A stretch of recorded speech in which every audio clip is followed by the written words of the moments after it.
Ya, selamat datang kembali dalam podcast Golongan Sufi, golongan para penyuka film. Kembali dengan dia Panji Dikenalin.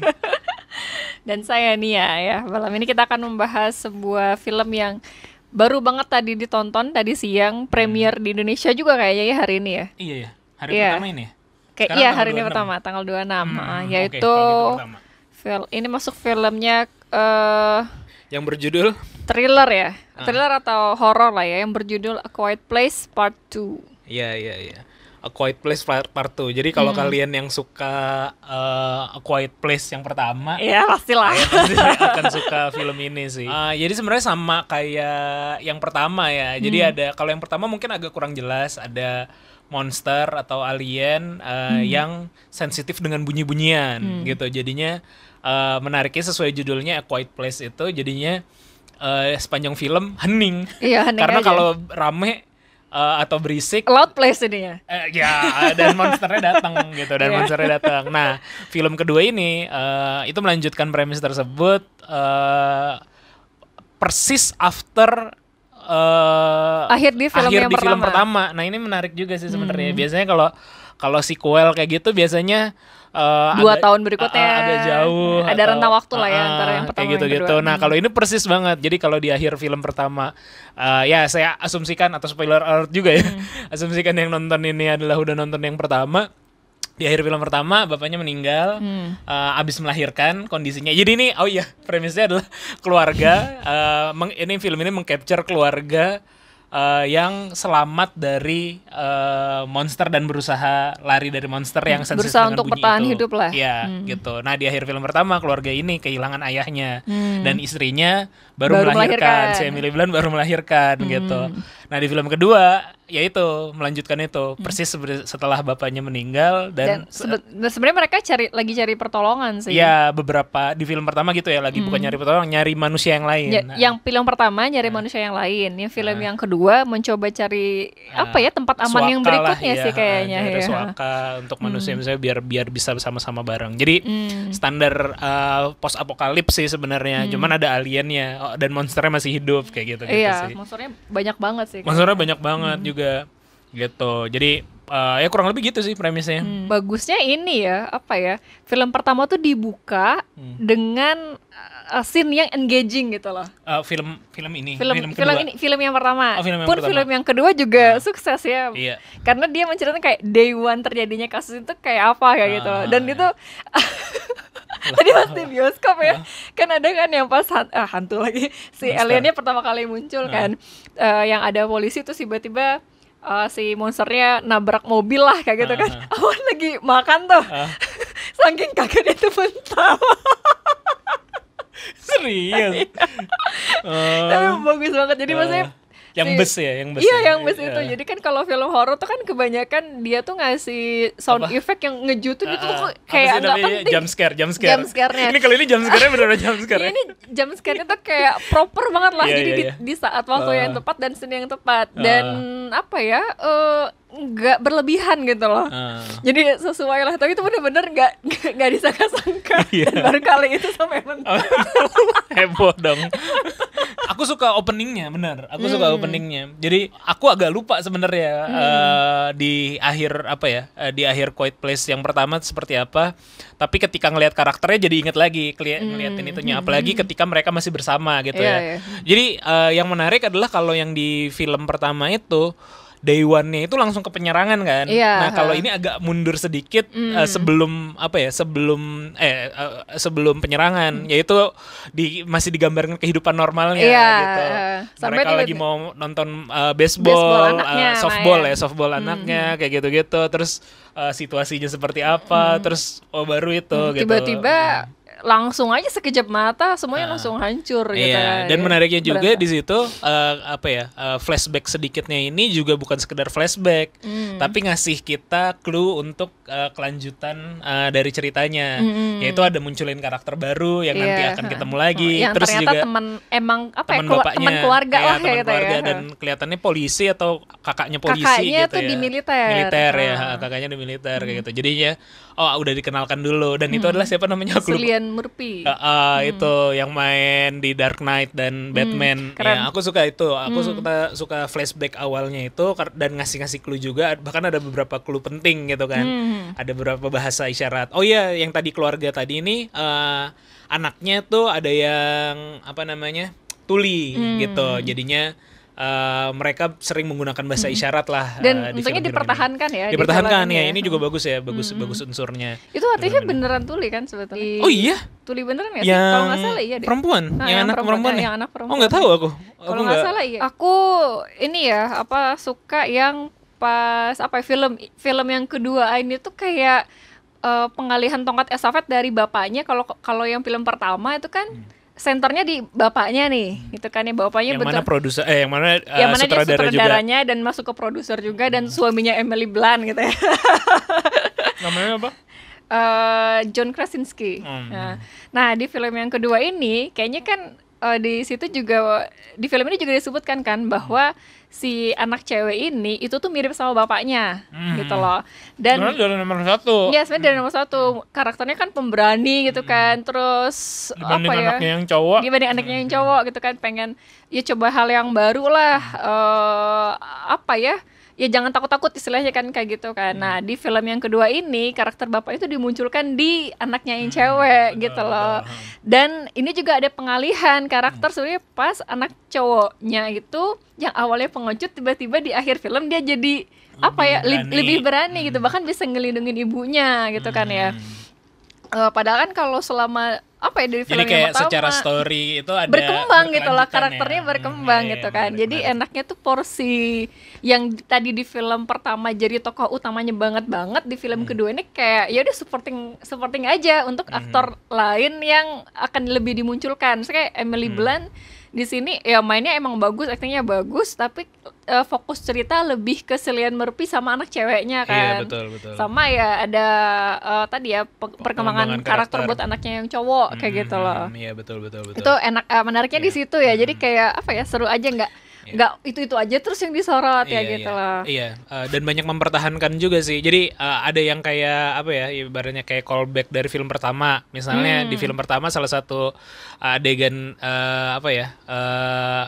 ininya gitu, adegan pentingnya yang yang terkenal adalah adegan ketusuk paku. Iya, itu. Adegan lagi turun tangga ketusuk paku, tapi nggak boleh teriak karena kalau teriak kan akan datang monsternya gitu. Nah, ini diulang lagi, kirain akan kena lagi gitu, ternyata enggak gitu. Jadi diliatin pakunya doang. Terus juga callback terkait dengan bagaimana mereka merawat bayi. Bayi kan baru lahir nangis kayak gitu. Itu gimana mereka udah bikin strateginya di yang kedua ini dimunculkan lagi dan dibikin twist juga, yaitu kan bayinya dimasukin ke dalam kotak akustik gitu kan, ada peredam dan segala macam biar nggak berisik, dipasang oksigen, tapi yang di kedua ini oksigennya mau habis, jadi harus nyari lah. Jadi ada konflik-konflik baru, tapi mengambil mempertahankan yang di pertama, termasuk juga senjata mereka kayak gitu kan, senjata mereka untuk menghentikan lawannya. Itu tuh aku suka sih, aku suka yang kayak gitu tuh, tipe-tipe yang ada berkesinambungan lah gitu. Iya. Jadi kayak ini nih penulisnya bagus nih, karena kayak jadi maksudnya film sequel itu tuh tidak terasing dari prequelnya gitu ya. Betul, ya, cukup identitas memuaskan. masih sama gitu. Sama aku suka ini juga nih di film Quiet Place 2 ini tuh dia tuh bukan kayak film post apokalips pada umumnya gitu loh. Biasanya gimana kan post apokalips pada umumnya itu pas film pertama nyeritain tentang cara dia survive awal-awal, film yang berikut sequelnya adalah dia ketemu sama manusia dan fokus ceritanya itu manusia itu jahat dan dia berusaha untuk melawan manusia itu gitu. Oh iya, konflik antar manusianya. Sedangkan kalau di film kedua ada konfliknya, tapi itu bukan jadi yang utama, bahkan itu berlalu cepat aja kayak gitu loh. Ketika sosok misteriusnya sudah mulai terbuka, itu jadi less scary gitu loh. Di film pertama itu sangat menegangkan karena kemunculan itu sangat minim gitu loh, sangat minim. Terus juga jadi kita yang membuat horor itu adalah suasana mencekamnya gitu kan. Saat kita belum tahu makhluk horornya apa gitu kan. Ngintai, gitu kan. Secara physically ataupun secara ya terlihat lah kayak gitu. Nah di film kedua ini ya sama lah komentar terhadap semua film horor atau yang monster kayak gitu kalau udah mulai reveal oke, kayak gitu, apalagi udah mulai tahu triknya cara ngelawannya gitu, jadi agak-agak less scary aja, jadi terus fisiknya udah mulai kelihatan oh ternyata kayak begitu, kayak gitu-gitu sih. Tapi walaupun kayak gitu secara action menarik sih tetap. Ya menarik. Masih bagus lah ya, emak-emak yang baru Emak-emak dan melahirkan, anak gitu. pegang shotgun ya, jadi tangan kanan shotgun, tangan kiri bayi. Iya. Luar biasa. Iya. Bayinya dalam kotak lah ya.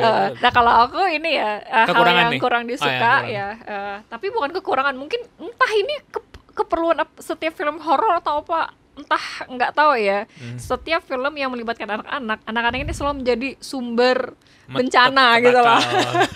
Terus semua film horor tuh formulanya sama gitu kan. Bahkan di sini pun juga sama gitu kan. Mulai dari ini ya yang anaknya yang perempuan yang Tuli itu kabur sendirian gitu kan. Padahal kalau dia nggak ditemenin sama si Cillian Murphy nggak mungkin hidup tuh sebetulnya kan. Kemudian anak cowoknya ya dibilang sama ibunya, kamu jagain adekmu aja nih yang bayi di sini, gak usah kemana-mana, kamu udah tahu teknisnya harus seperti apa. Tapi ini dia malah naik ke atas, kaget, mengeluarkan bunyi, terus akhirnya tempat persembunyian jadi ini kan ke-reveal dan hancur gitu kan pada akhirnya kayak gitu. Terus jadi ya tapi itu menimbulkan konflik nah sih. ya belum selesai gitu oke. kan. Cuma enaknya di sini tuh semua itu terbayar gitu loh oleh sama anaknya sendiri. Oke, sama tokoh pembuat masalahnya sendiri gitu. Iya gitu bukan kan. hanya dirapi-rapiin sama orang lain. Bukan sama ya. orang lain gitu, tapi mereka memperbaiki kesalahan itu sendiri, mulai dari si yang cewek anak yang Tuli itu ternyata benar gitu kan, tebakan dia kayak gitu. Bahkan dia keberaniannya tuh kayak pada tempatnya lah kayak gitu kan, berusaha gitu kan. Di akhirnya action terakhir dia ngelawan si monster juga bagus kayak gitu kan. Terus anak cowoknya juga akhirnya dia yang ngebasmi monsternya gitu kan. Dia memperbaiki kesalahan sendiri, enggak kayak film horor pada yang lainnya. Udah dia bukan tokoh utama, kerjanya bikin masalah gitu kan, yang rapin orang lain. Nah jadi ini adalah kekurangan tapi pun dalam hal yang positif kayak aku gitu. juga jadi inget jump scare yang ngagetin aku lagi dan menyenangkan gitu ya, maksudnya jadi positif adalah yang pada saat di kereta. Pada saat di kereta itu cukup jump scare sih. Itu jump scare. Tapi nggak sampai mental ya makanan. Karena nggak sambil makan. Jadi ini biasanya mungkin karena nggak di-expect sih. Jadi kan sesuatu yang nggak di-expect biasanya jadi menyenangkan kan. Kayak biasanya kalau kita nonton film hantu itu jump scare kan, udah expect banget lah jump scare. Nah si Quiet Place ini kayaknya jump scare ini di film pertama nggak ada ya. Kayak nggak ada ya. Nggak ada.